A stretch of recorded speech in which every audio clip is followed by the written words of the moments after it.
والله العظيم ترى هذا الفكر مع الأسف موجود ومنتشر،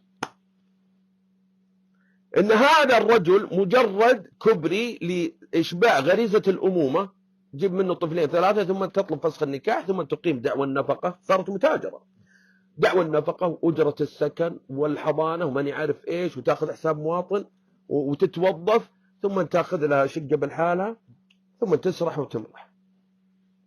مع الأسف هذا هو اللي، عشان تعرفون الخطورة، أنه كيف تغسل أدمغة بناتنا. مع الأسف أنه أنت أبد تزوجي وتجيبي طفل طفلين وبعدها اطلبي فسخ النكاح، أنت عندك عيالك.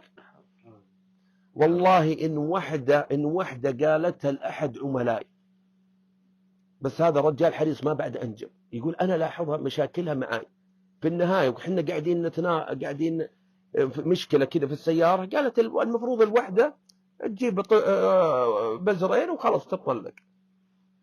وفي أمير ثاني قالت لي كذا، قالت لما يقول معاملتها اختلفت لما جاء طفل، قالت أنت مجرد أب بيولوجي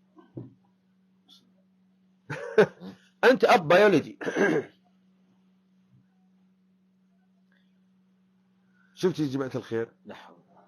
المقصد يا جماعة الخير الحذر على أفكار بناتنا، تحصين بناتنا بالدين، بالتربية السليمة، بالتربية الصحيحة، بالتربية الحقة، نجلس معهم نتذاكر الدين، العلاقة الزوجية، وقبل زواج البنت وقبل زواج كذلك الرجل لابد